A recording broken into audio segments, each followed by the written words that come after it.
Em nome do Pai, do Filho e do Espírito Santo de Deus.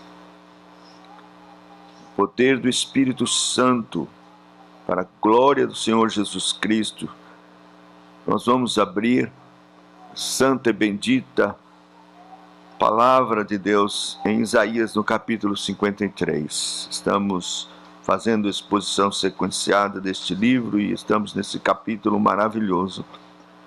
Capítulo 53. Nós já fizemos exposição até o verso de número 9. Hoje vamos terminar fazendo exposição dos versos de 10 a 12. Isaías, capítulo 53. Eu vou ler todo o capítulo, embora nossa exposição será apenas dos versos 10 a 12.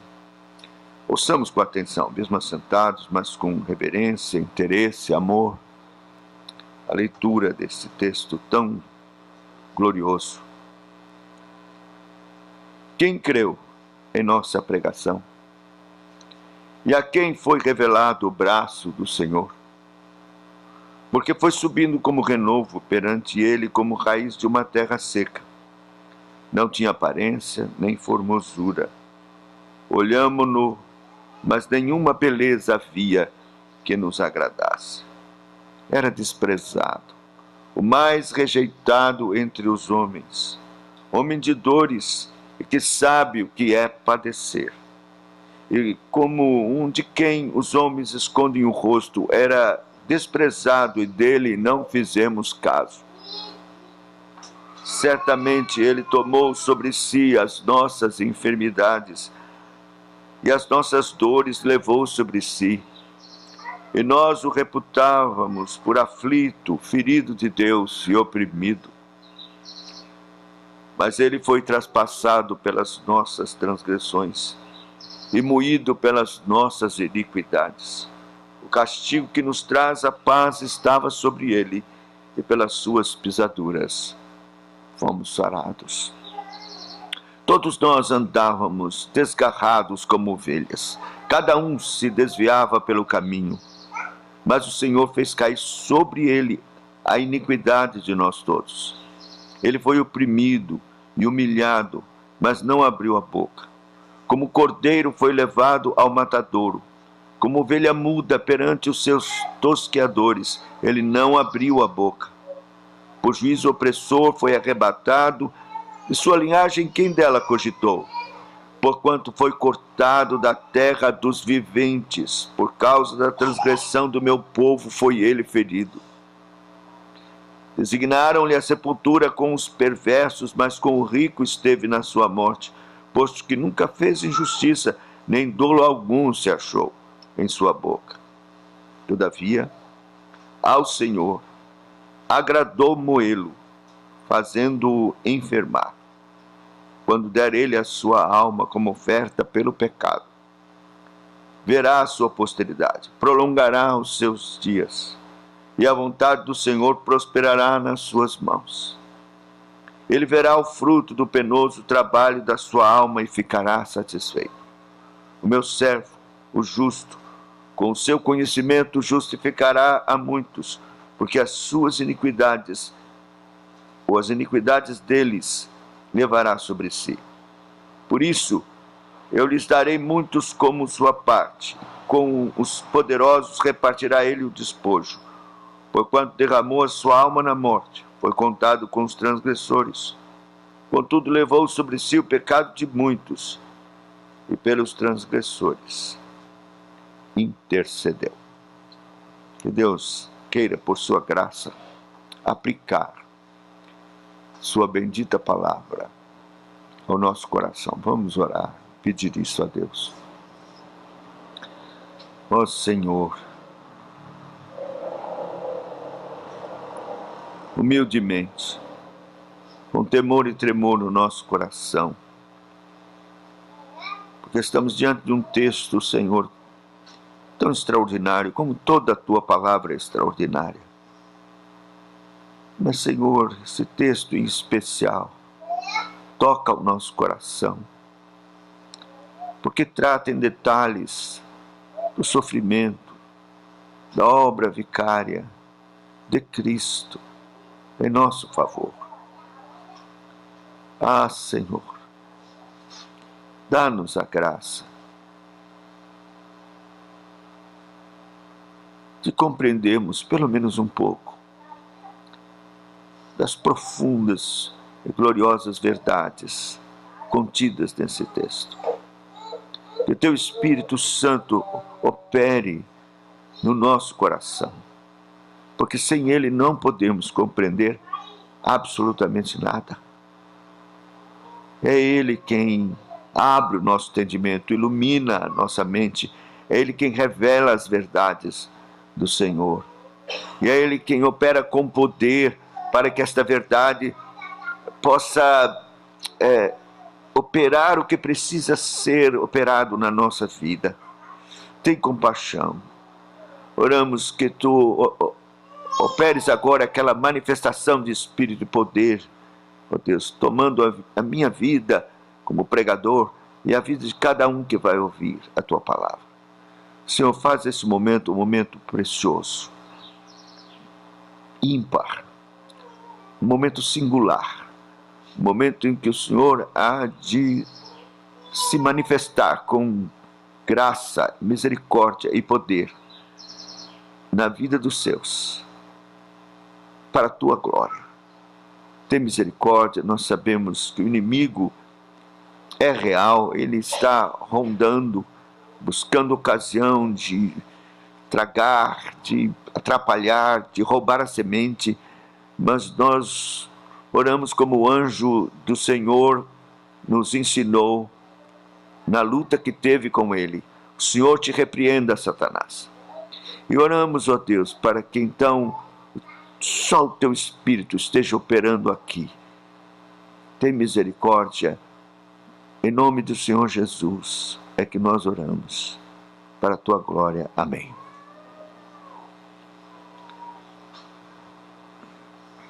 Meus irmãos, nós estamos palmilhando aqui em terreno absolutamente sagrado. É um texto tão profundo, tão glorioso.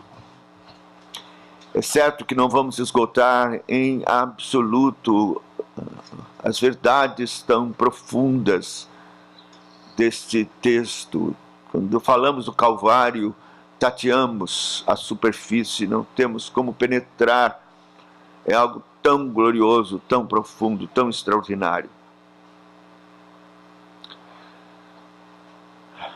Mas o que vemos desses versos, especialmente no final deste capítulo, é pelo menos um pouco da dimensão do amor de Deus pelos seus escolhidos. Um plano extraordinário, glorioso de redenção que Ele preparou desde a eternidade, que envolve o seu Filho, sua morte, seu sofrimento, suas angústias. E impossível de compreender na sua profundidade. Não temos como mensurar os sofrimentos do Senhor Jesus.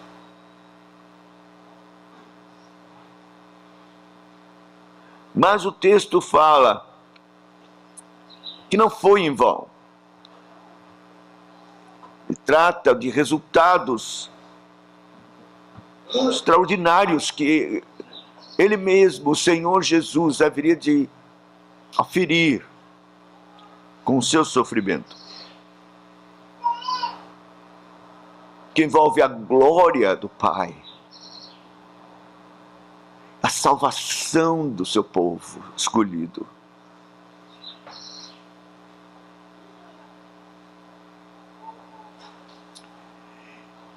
O texto nos fala do Redentor. E nós queremos então conhecer melhor o Redentor, como é apresentado aqui. Então, queríamos ver esse texto sobre o tema: quem é o Redentor? vamos ver aqui que é um Redentor substituto, em primeiro lugar. É um Redentor recompensado pela sua obra extraordinária. E é um Redentor exclusivo para a salvação do seu povo. Um Redentor substituto. É importante compreender isso. Veja os versos, o verso 10 especialmente. Todavia o Senhor agradou Moelo, fazendo-o enfermar, quando der ele a sua alma como oferta pelo pecado, verá a sua posteridade, prolongará os seus dias e a vontade do Senhor prosperará nas suas mãos. Todavia, veja, ao Senhor agradou Moelo, fazê-lo enfermar. O que é isso senão uma execução de morte?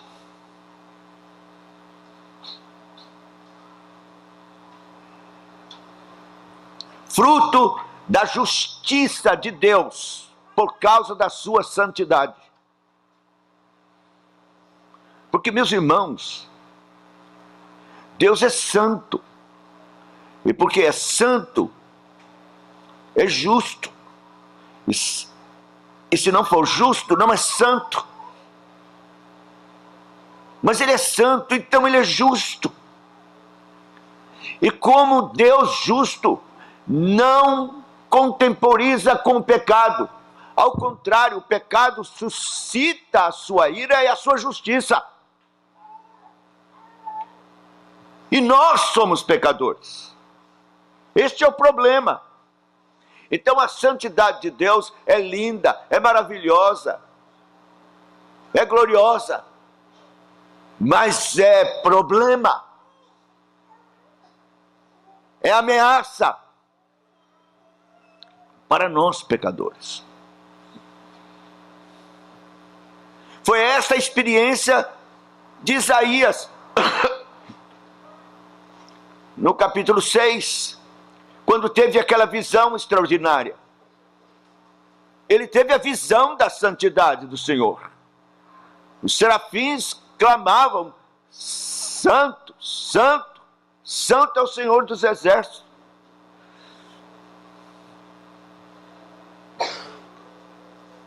A casa se encheu de fumaça. Isso era a manifestação da glória do Senhor. Os anjos tinham asas para cobrir o rosto, cobrir os pés, porque não podiam contemplar a glória daquele que estava sentado no trono. Conquanto isso seja maravilhoso, extraordinário, e assim que Deus é problema para nós. Como foi para Isaías, que ao contemplar a glória do Senhor, caiu com o rosto em terra, clamando: ai de mim, que vou perecer.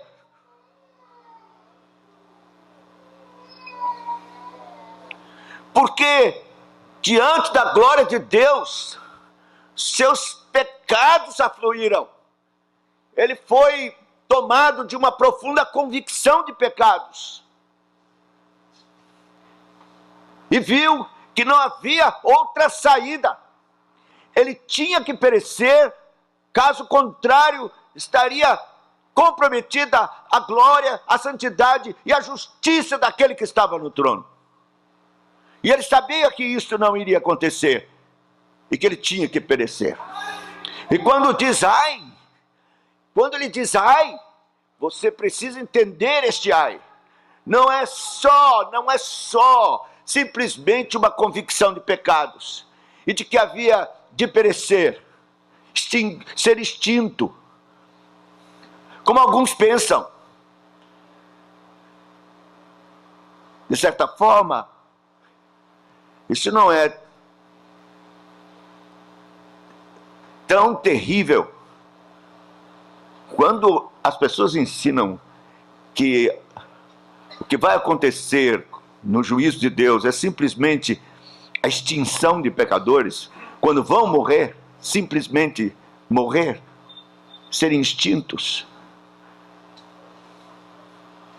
Bem, tem muita gente que até deseja a morte, porque tem sofrido tantos problemas, que pensam, bom, morreu, acabou.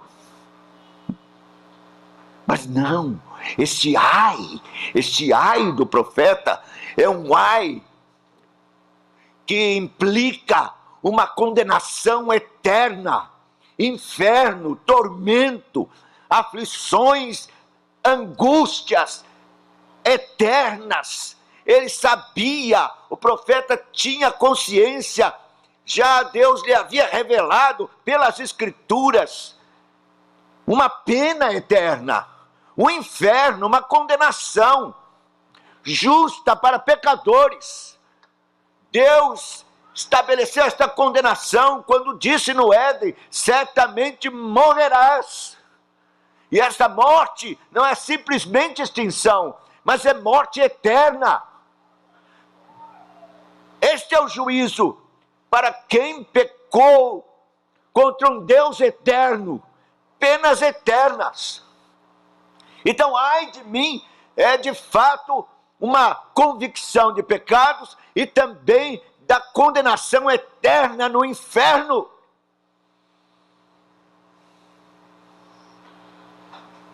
É isso que tomou conta e levou ao desespero o profeta diante da glória e da santidade e da justiça de Deus.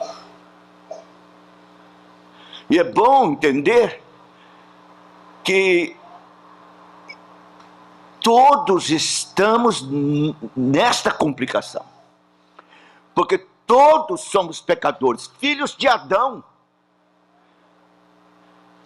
Pecamos em Adão contra Deus, nos rebelamos contra Ele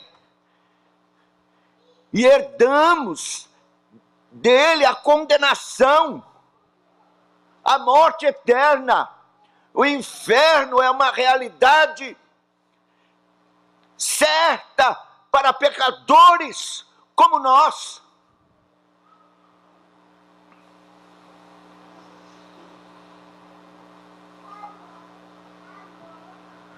E é nesse desespero, é nesta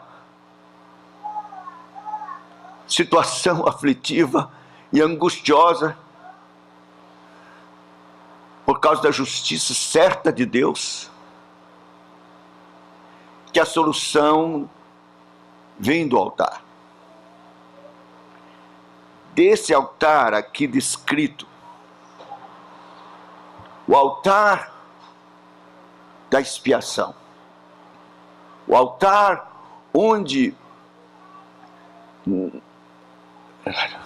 na antiguidade, no Antigo Testamento, era representado por um cordeiro sobre a lenha, puro, sem mancha, que levava o golpe do cutelo, sangue era derramado, havia o sofrimento, o estribuchar daquele animal. E era assim que o pecador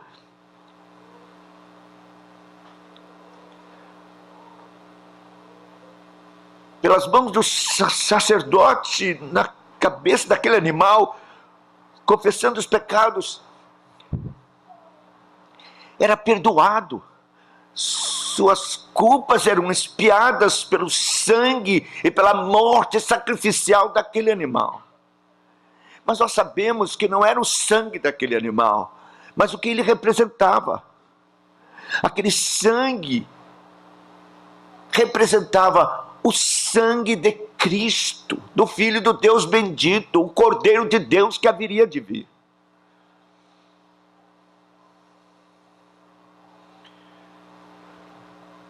Foi esta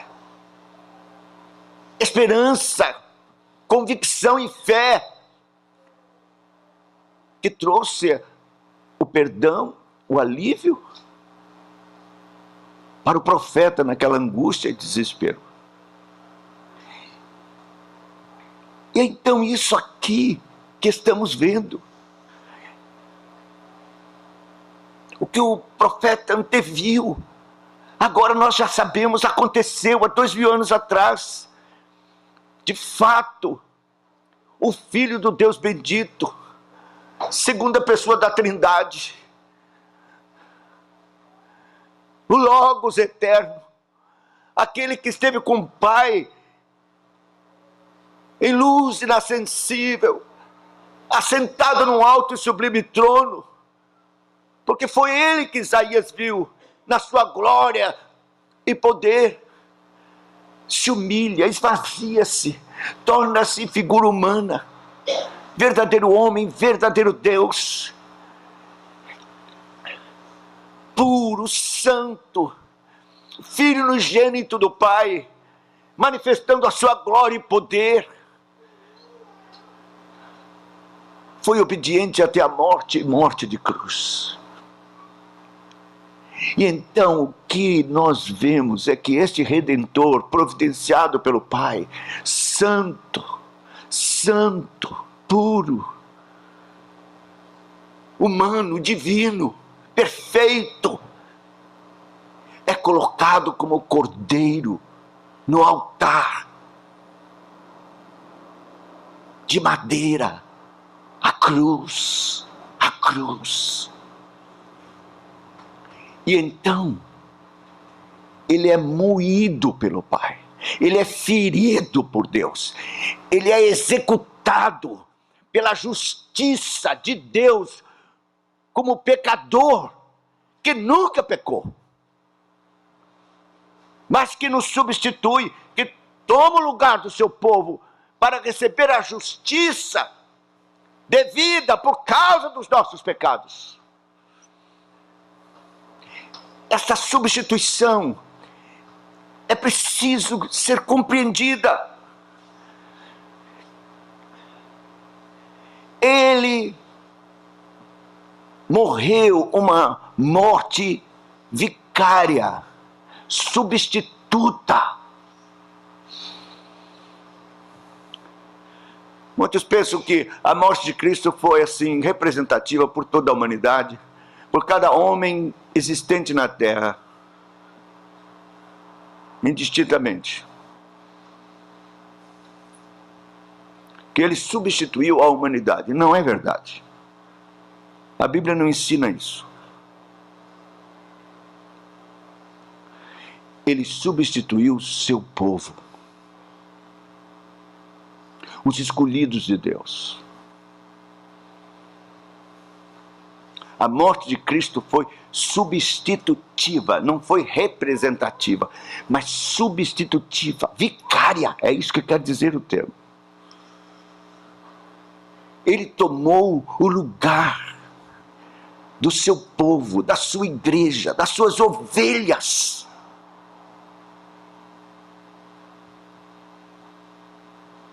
Então nós temos aqui um Redentor substituto. Ele nos substituiu. E Deus executou o juízo sobre ele. Derramou sua ira. Ele sorveu até a última gota o cálice da ira de Deus que era contra nós. Ele expiou a nossa culpa. Deus o castigou com o castigo que era nosso.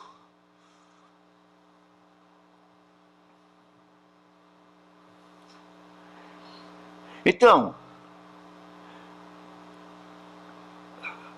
Cristo não estava pagando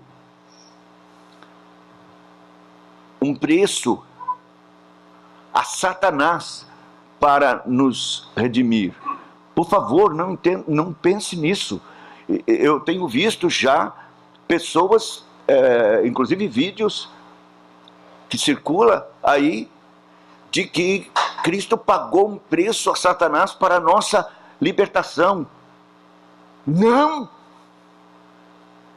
Cristo não pagou nada a Satanás. Ele pagou seu Pai. A Deus.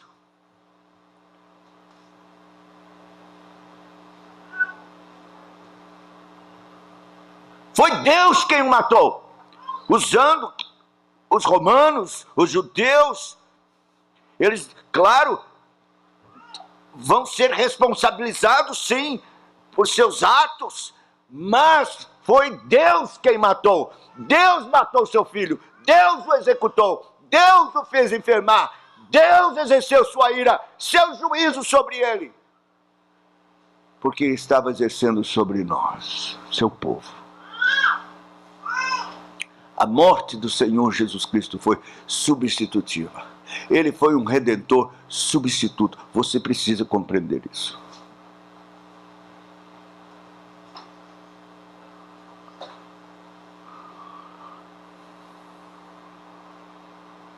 Porque havia uma necessidade de exercer a justiça.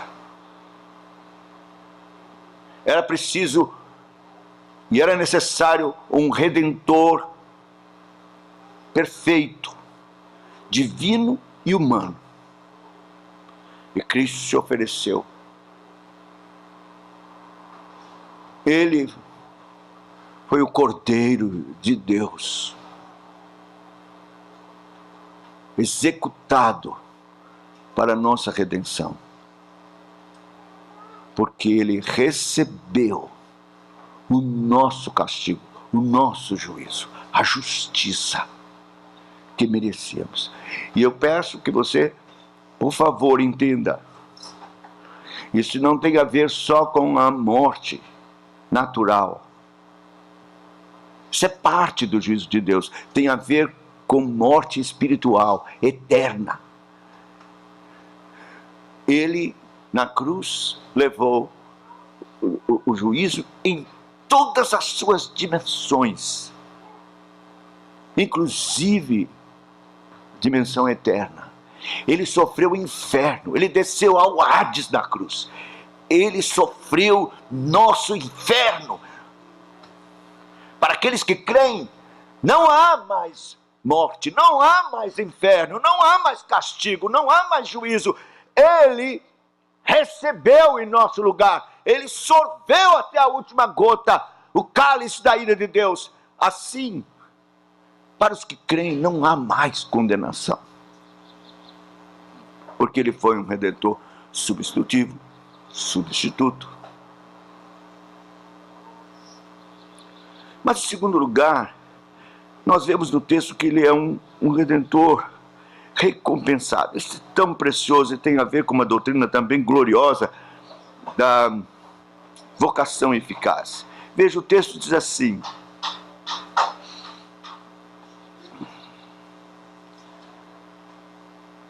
no verso 10 ainda, nós lemos: verá a sua posteridade, a segunda parte do verso, verá a sua posteridade, prolongará os seus dias, a vontade do Senhor prosperará nas suas mãos, ele verá o fruto do penoso trabalho da sua alma e ficará satisfeito. O meu servo, o justo, com o seu conhecimento justificará muitos, porque as iniquidades deles levará sobre si. Um redentor recompensado. Oh, meus irmãos, que coisa extraordinária. No meio de toda angústia, de todo sofrimento, o Senhor sabia que havia uma recompensa. Uma glória que ele haveria ainda de receber. Mas, sobretudo, a glória do seu Pai, a vontade do seu Pai realizada. Verá a sua posteridade, a sua semente. Isso diz respeito a todos os eleitos que o Pai entregou para ele. Diz respeito à igreja. O povo eleito de Deus, é a sua semente, é a sua posteridade.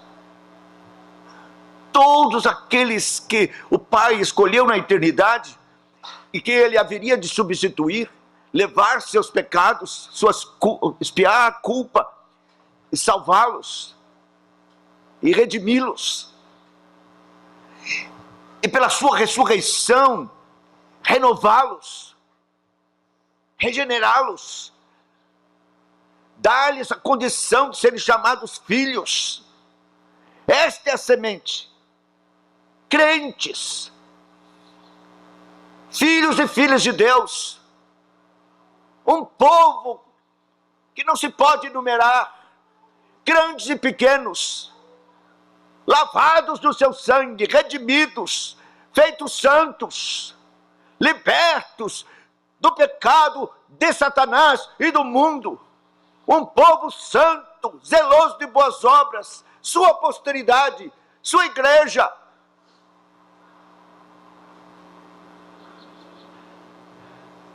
A sua recompensa são filhos, irmãos, que ele haveria de conduzir à presença do Pai. Mas ainda, sua noiva, que haveria de alegrar seu coração de forma indizível. Ele verá a sua posteridade.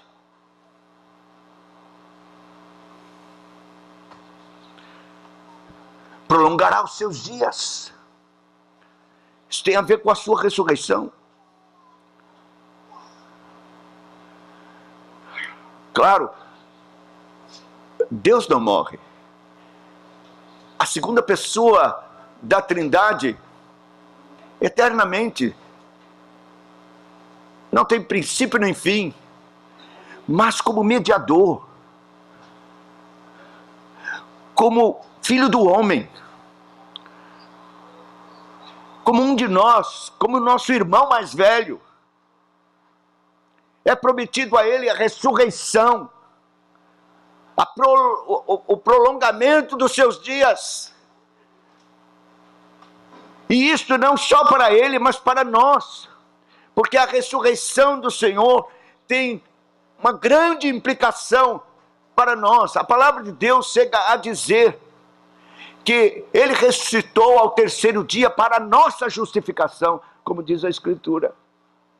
E então, quer dizer que a ressurreição do Senhor Jesus é tão importante e gloriosa como a sua morte na cruz. Tem efeitos poderosos para nós. Esta é uma recompensa maravilhosa e extraordinária. Ele antevia isso.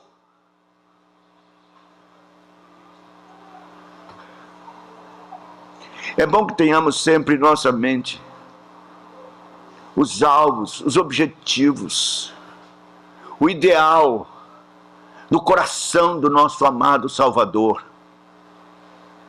Durante toda a sua vida, ele nunca perdeu, nunca desviou o seu pensamento desta grande, extraordinária realidade de que o Senhor lhe daria uma semente, uma posteridade, um povo salvo e redimido, liberto do pecado, da morte eterna, salvos.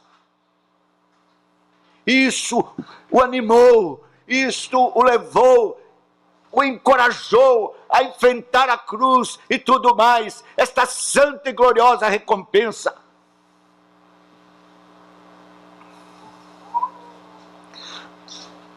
Nossa eternidade, o prolongamento dos nossos dias, vida por toda a eternidade, ao redor do seu trono, um povo redimido e salvo por sua graça.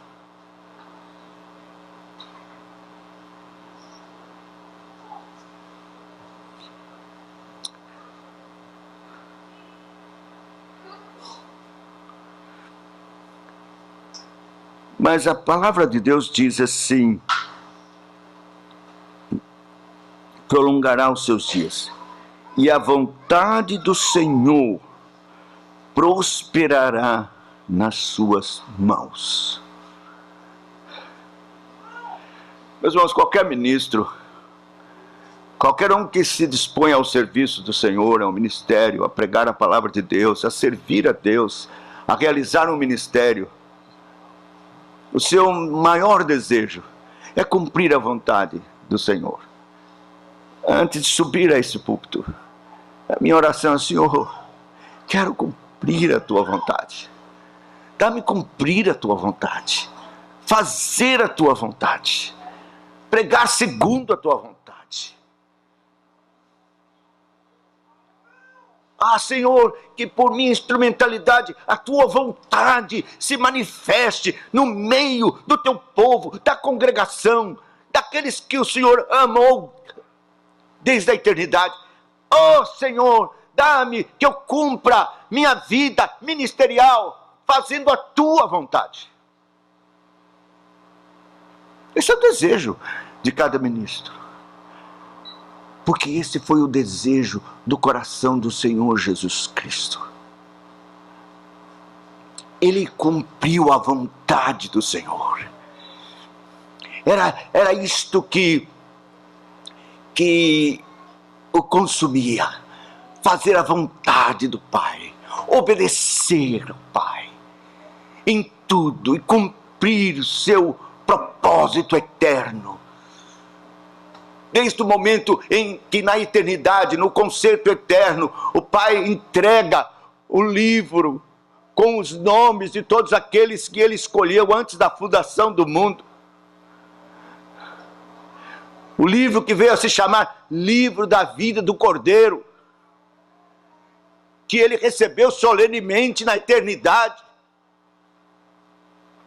Ele então se manifestou neste mundo com este propósito: cumprir a vontade do Pai.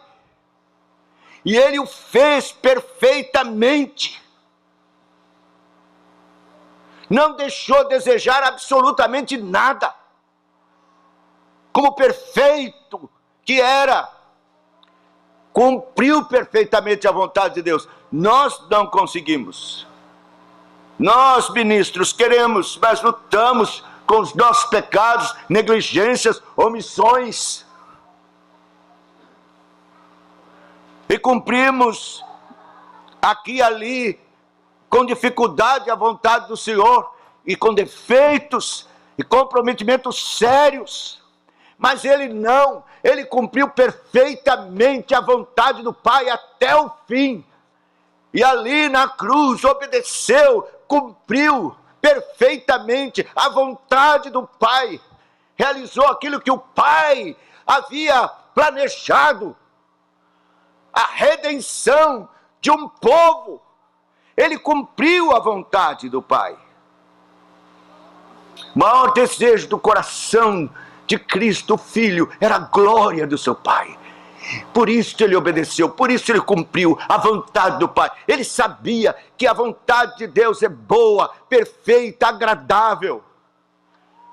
E que não há nada, absolutamente nada, de defeituoso na vontade do Pai. Que ela é absolutamente perfeita. E que não há nada melhor do que a vontade do Pai. E então ele quis cumprir a vontade de Deus. Ele estava consumido com esta consciência de que cumprir a vontade do Pai é a melhor coisa a fazer.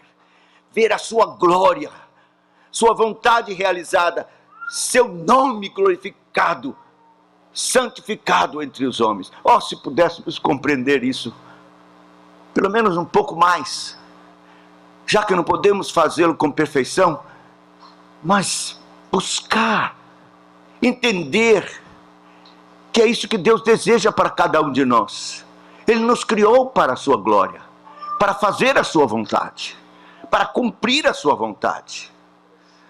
Se cada um de nós pudéssemos compreender isso e o Espírito Santo colocasse isso no nosso coração: eu respiro para fazer a vontade de Deus.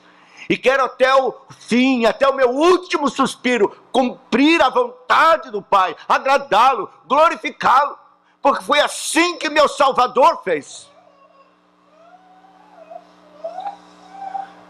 E ele foi recompensado, porque ele viu esta posteridade, a igreja salva, seus dias prolongados por uma ressurreição gloriosa e o seu ministério cumprido perfeitamente conforme a vontade do Pai. Que recompensa, que gozo, que alegria para o seu coração. Agora sentado à direita de Deus, o Pai, mediador que cumpriu com a vontade do Pai.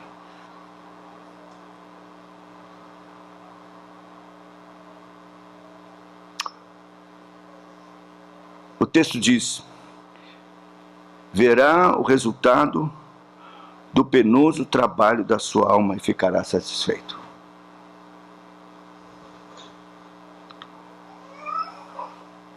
Satisfeito. Porque valeu a pena. Valeu a pena. Ele foi recompensado. Mas há outra coisa, e eu acho que é o mais importante, que ficou para o fim e que eu quero que você compreenda, e Deus, pela sua graça, nos ajude a compreender, e o Espírito Santo possa deixar isto bem claro na sua mente, no seu coração. Ele foi um redentor exclusivo. O que quer dizer isso? Meus irmãos, uma das doutrinas mais difíceis de nós compreendermos é a chamada expiação limitada, ou expiação específica. Eu vejo pessoas que gostam muito dos 4 outros pontos do calvinismo, mas emperram e têm dificuldade com esse ponto da expiação limitada ou exclusiva, só para os eleitos.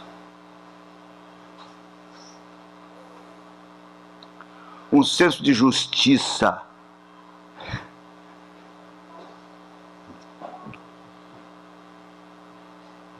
a justiça barata, humana,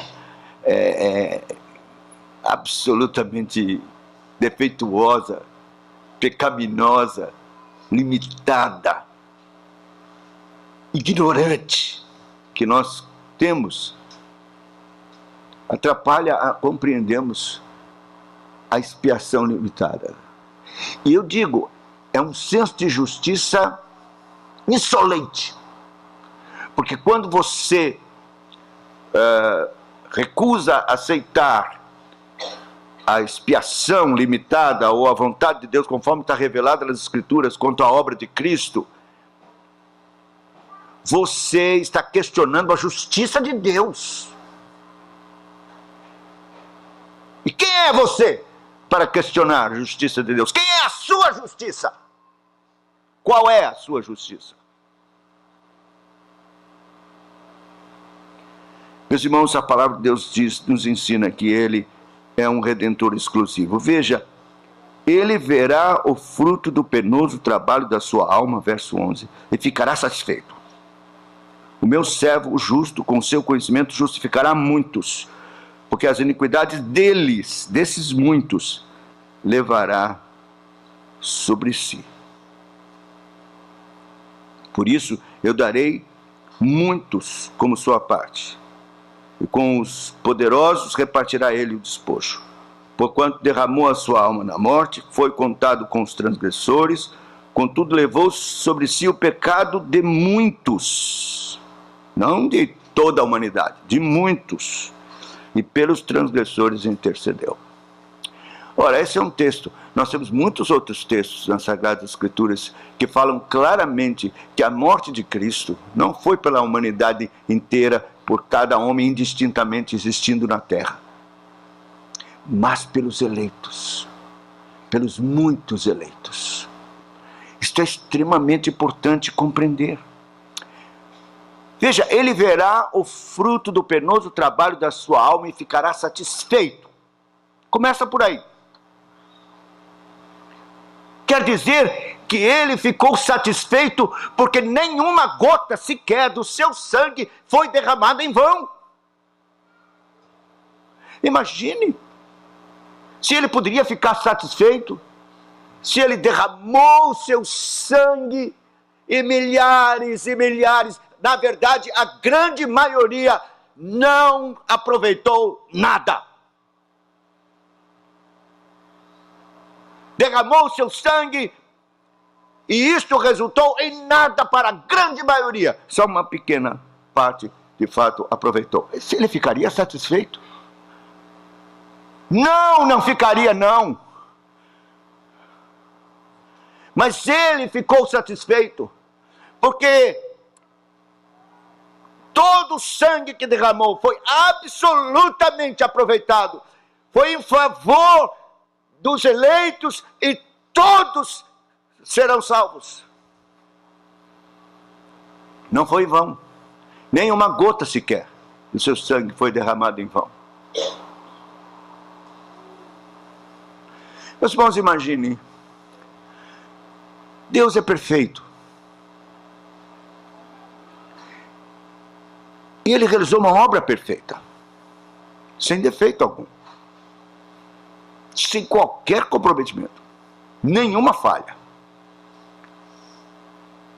Nós vimos que a sua obra foi substitutiva. E que ele levou o castigo do seu povo. Das suas ovelhas. Da igreja. De modo que esgotou todo o cálice da ira. De modo que não há mais castigo. Por isso, não há condenação, nenhuma condenação para os que estão em Cristo Jesus. Porque não existe mais condenação. Cristo tomou. Agora imagine que ele teria feito isso por toda a humanidade e os que não creem vão para o inferno. Quer dizer, Deus levou o castigo deles, mas porque não creram, vão ser castigados no inferno. Então Deus castigou duas vezes, castigou em Cristo e vai castigar no inferno.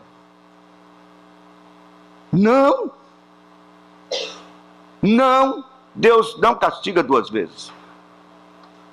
Deus castiga uma vez só. Castigou todos os eleitos em Cristo, esgotou sua justiça, sua ira, seu castigo nele, em favor dos eleitos. De modo que não há mais condenação para os que creem e estão em Cristo Jesus. Mas os ímpios, o castigo lhes está reservado. Porque Cristo não levou o castigo deles. Ímpios não eleitos.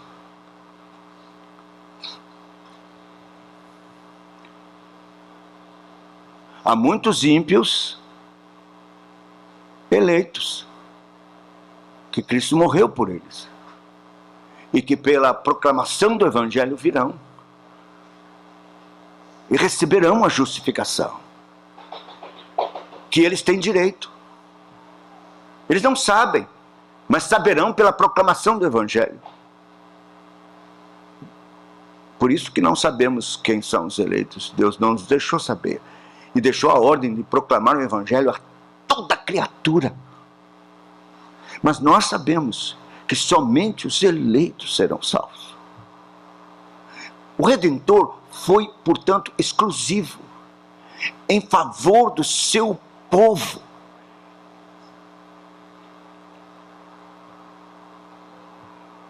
Seu povo.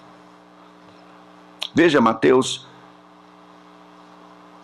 A gente lê isso tantas vezes, não é? Mateus, no capítulo 1.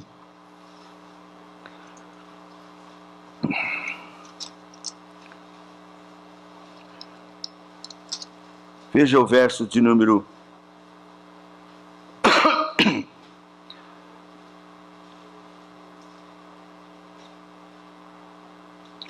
José está querendo deixar Maria.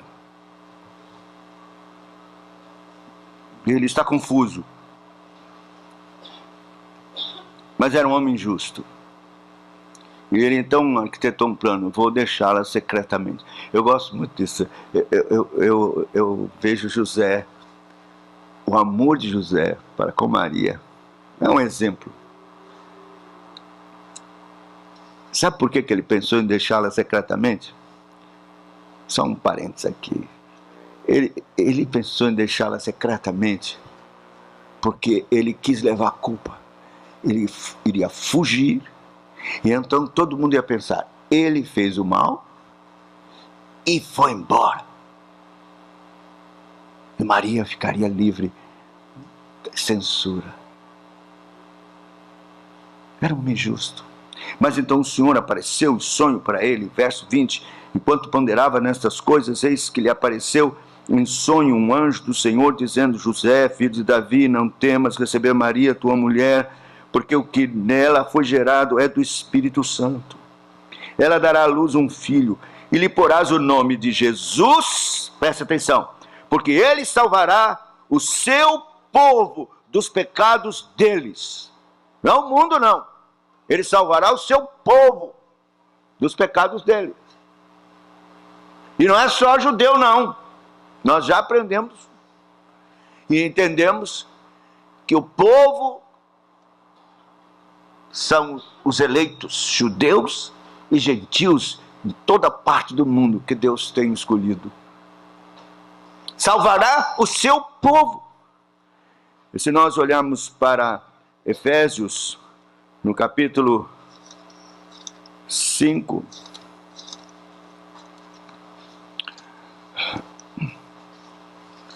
no verso de número 25, é dito assim: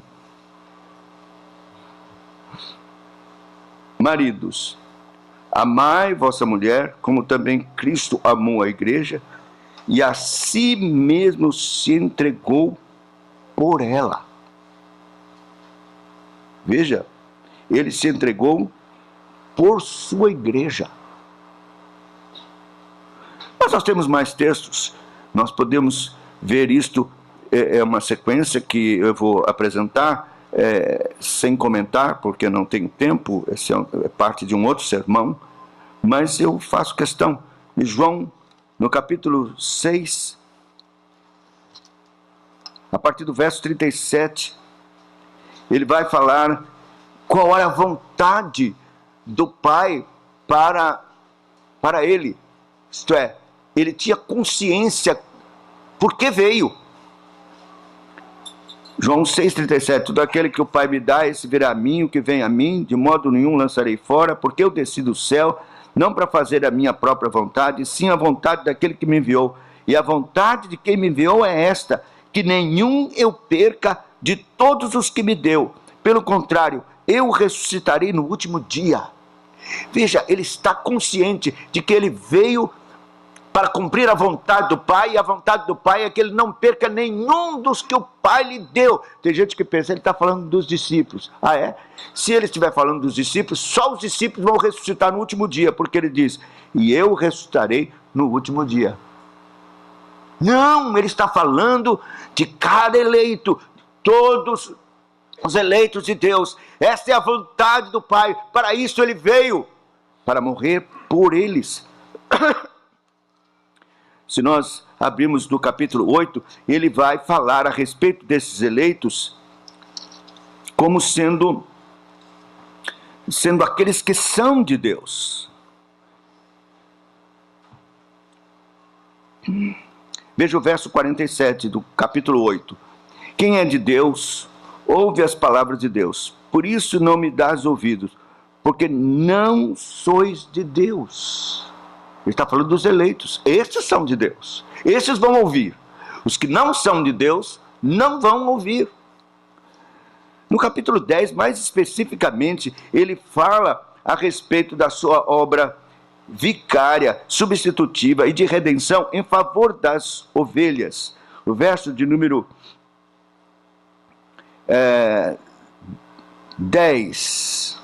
O ladrão vem somente para matar, destruir. Eu vim para que tenham vida e a tenham abundância. Eu sou bom pastor. O bom pastor dá a vida pelas ovelhas. Pelas ovelhas. Não é por todo mundo, não. Que são suas ovelhas. Ele sabia, ele conhece as ovelhas. Veja o que ele diz. Eu sou, verso 14, o bom pastor, conheço as minhas ovelhas. Elas me conhecem a mim. Assim como o Pai me conhece, e eu conheço o Pai, dou a minha vida pelas ovelhas. E para que ninguém pense que ele está falando só de judeus, ele diz, tenho outras ovelhas não deste aprisco, a mim me convém conduzi-las, elas ouvirão a minha voz, então haverá um rebanho e um pastor. Depois, se você seguir mais para frente, no verso de número 27. Não, 26. Presta atenção, verso 26. Mas vós não credes, porque não sois das minhas ovelhas. Não vão crer. Quem não é eleito, quem não é ovelha do Senhor, não vai crer. As minhas ovelhas ouvem a minha voz. Eu as conheço. Elas me seguem. Eu lhes dou a vida eterna, prolongar os seus dias. Jamais perecerão.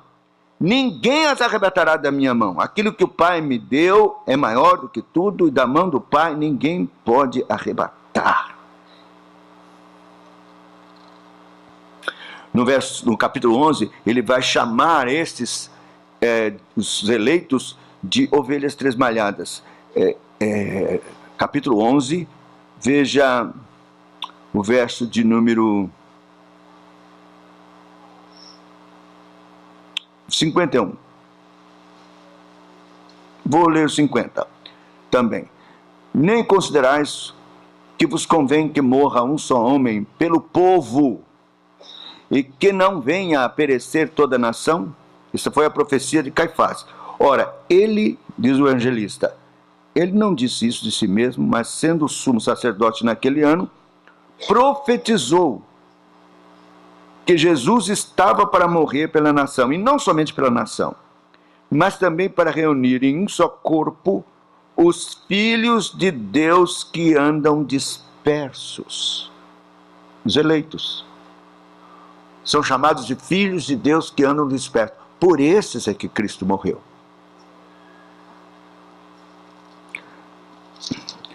No capítulo 17, o Senhor deixa claro isso. Logo no início, ele mostra que a autoridade que ele recebeu era de conceder vida eterna a todos os que o Pai lhe deu lá na eternidade. Veja o verso 2. Assim como lhe conferiste autoridade sobre toda a carne, a fim de que ele conceda a vida eterna a todos que lhe deste. Agora veja o verso de número 9. É por eles que eu rogo. Não rogo pelo mundo, mas por aqueles que me deste, porque são teus.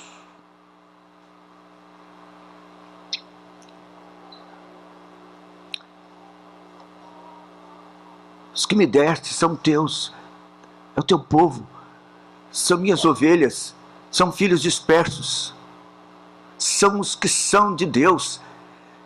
Por estes Cristo morreu. Ele é o redentor exclusivo do povo escolhido de Deus.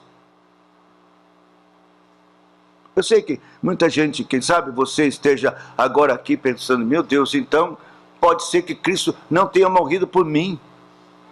Será que eu sou um eleito? É isso mesmo. Se você não é um eleito, então não há qualquer esperança para você.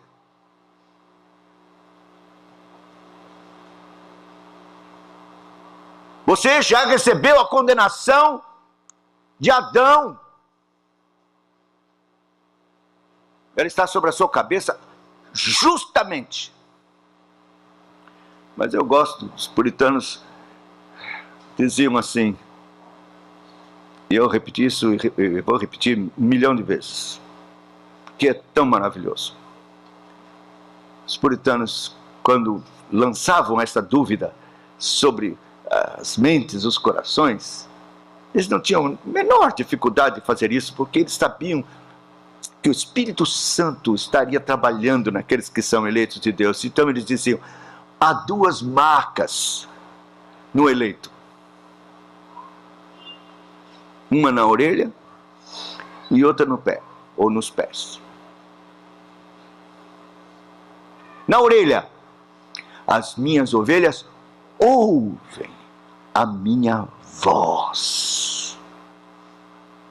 Se você é eleito, você vai ouvir a voz do bom pastor lhe chamando. Ele lhe conhece, ele sabe seu nome. Então, quando o evangelho é pregado, quando a graça de Deus é anunciada, quando é pregado este evangelho, você vai ouvir Cristo chamando, você vai ouvir, você vai ouvir. E nos pés, me seguem, se levantam e seguem, e vão para seguir ao Senhor na igreja. Sabe, aqui é o meu lugar.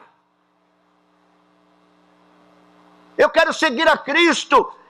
Ele me chamou, Ele me amou, eu sou dele. É isso que você vai ter consciência, será tomado com esta convicção.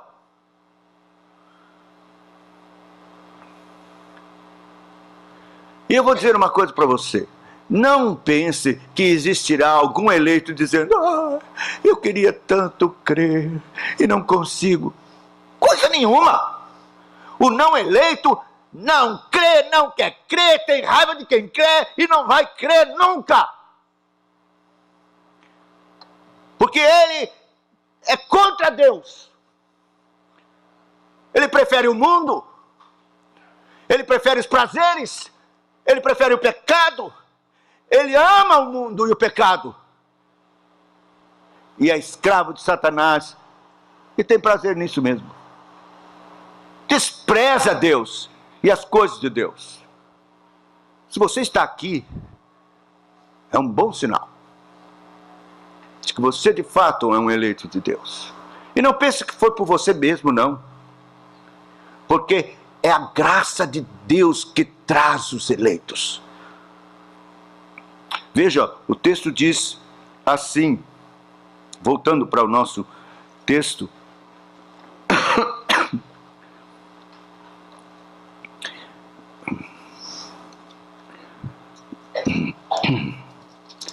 Voltando para o nosso texto, diz assim: por isso eu lhe darei muitos como sua parte. Eu lhe darei muitos como sua parte.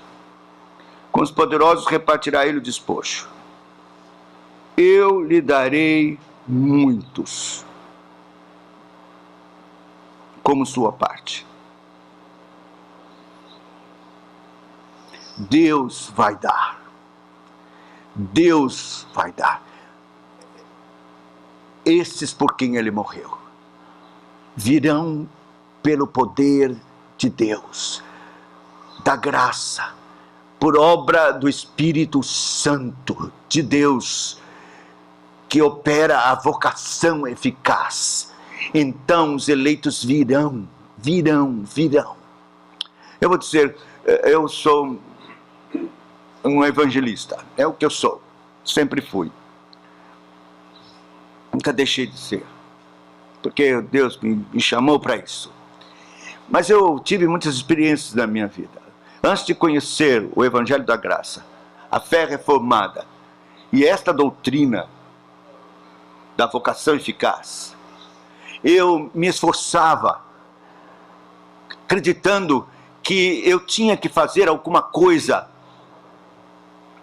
para sensibilizar as pessoas, emocioná-las e ajudá-las a vir a Cristo. Eu me lembro que eu chegava a dizer isso, eu pregando disse muitas vezes: se for preciso plantar bananeira para que as pessoas queiram vir a Cristo ou se interessem, eu vou plantar bananeira.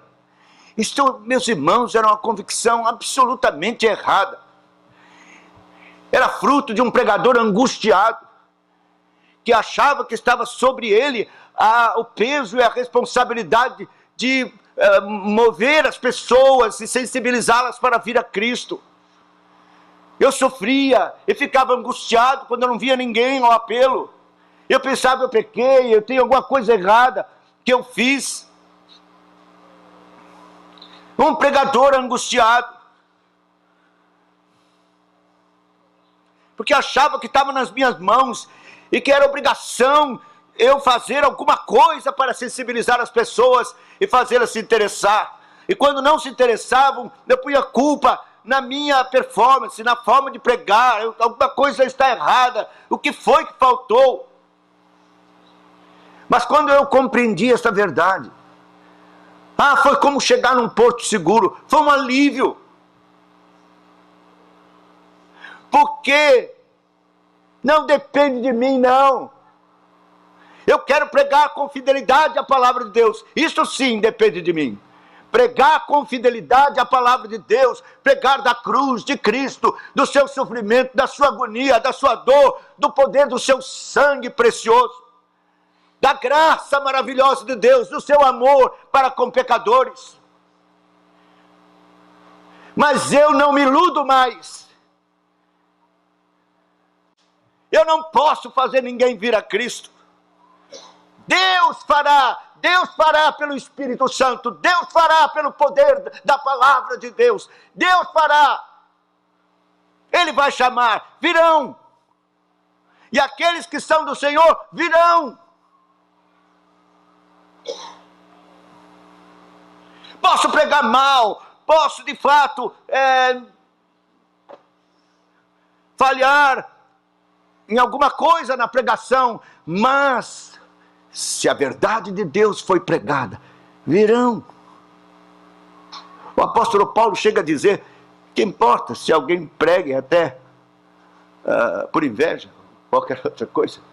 Importa que o evangelho seja pregado, porque se for pregado, então Deus fará a sua obra na vida dos eleitos. Por isso, eu sei que Deus está agindo agora. Eu sei que o Espírito Santo está trazendo convicção de pecados.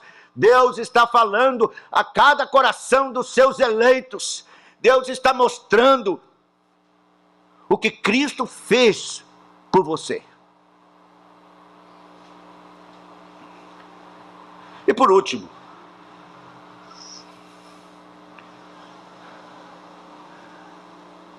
quando eu compreendi que Cristo morreu por mim, exclusivamente, eu não pude ser mais o mesmo.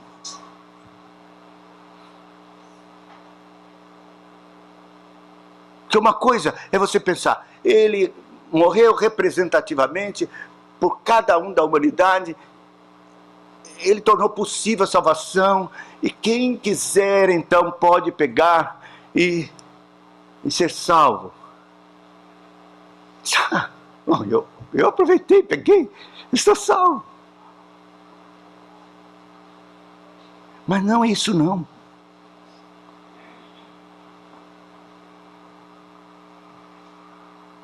Ele desceu da glória, renunciou seu domicílio glorioso, extraordinário, riquíssimo, que nós não temos como compreender a glória que ele deixou, renunciou, se humilhou, se esvaziou, se fez carne. O Deus que criou o universo, humilde numa manjedoura, no corpo de um bebê, de uma criança, com todas as limitações, frio e cólica e as coisas de criança e de bebê, ele se humilhou, envolto em panos, e viveu uma vida restrita, mãos calejadas de carpinteiro, pobre. Ele escolheu isso, era varão de dores, ele passou tudo isso por mim, pensando em mim. andando pelas ruas poerentas da Palestina, pregando a palavra de Deus e pensando: eu vim por Josafá. Vou cumprir a justiça de Deus por ele, perfeita. Eu vou me colocar debaixo da lei, é cumprir a lei por ele. Eu vou ser batizado para arrependimento por ele, para que ele tenha arrependimento. E eu vou obedecer em tudo, andar perfeito aqui por ele, até o fim. E na cruz, pendurado ali, ele sabia a hora, o exato momento em que estava recebendo os meus pecados. Josafá.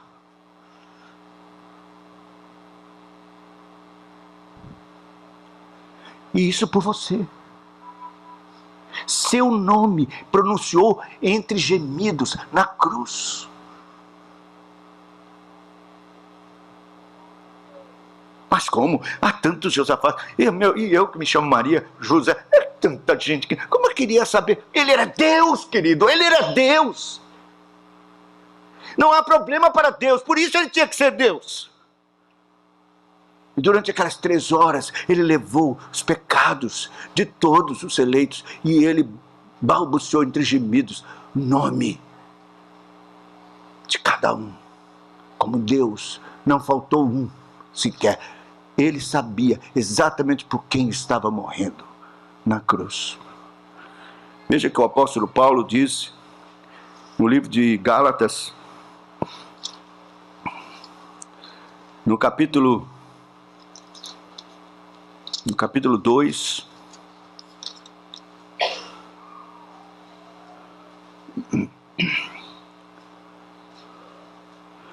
verso 19, porque eu, mediante a própria lei, morri para a lei, a fim de viver para Deus. Estou crucificado com Cristo. Logo já não sou eu quem vive, mas Cristo vive em mim.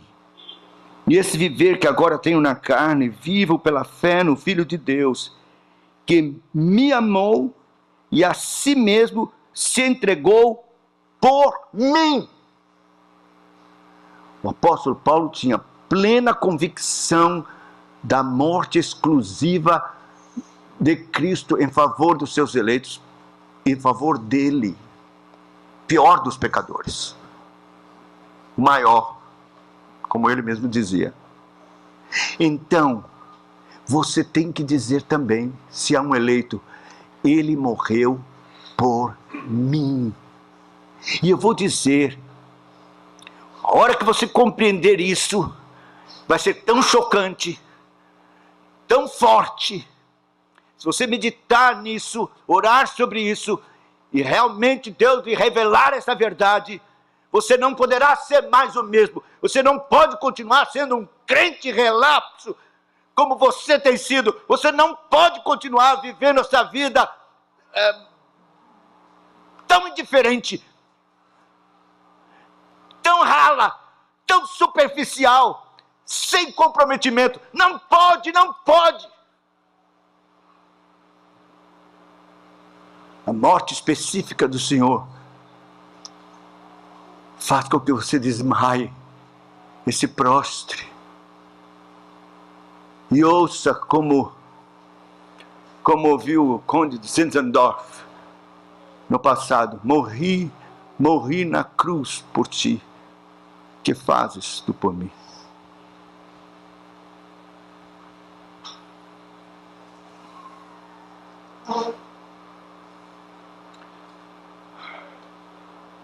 Foi uma morte exclusiva e de comprometimento eterno. Ouça o que eu vou dizer: exclusiva e de comprometimento pessoal eterno com você, como sumo sacerdote. O texto termina dizendo: levou sobre si o pecado de muitos e pelos transgressores intercedeu. Ele é o sumo sacerdote, segundo a ordem de Melquisedeque, eterno, para interceder em favor dos seus eleitos. Eternamente. Eternamente.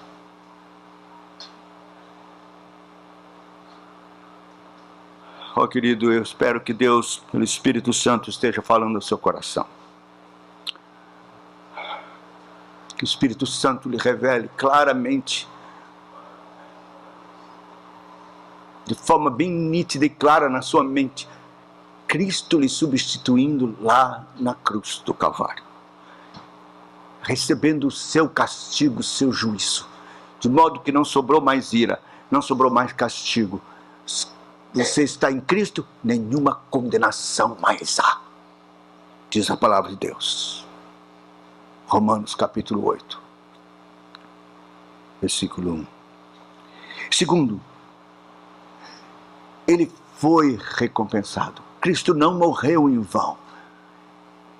Ele colheu os frutos da sua obra sacrificial terrível na cruz. Frutos sazonados, gloriosos. A sua ressurreição, o resgate de muitos, dos eleitos, do povo de Deus, suas ovelhas, a igreja resgatada. Todos, nenhuma gota do seu sangue foi derramado em vão. E ele ficou satisfeito com o resultado e o fruto penoso da sua alma. Então, todos os que são do Senhor virão. É a doutrina da expiação limitada. Virão. Serão resgatados. E vão glorificar a Deus. E vão ser santos. E vão viver para a sua glória. Um povo zeloso de boas obras. Porque ele não morreu em vão.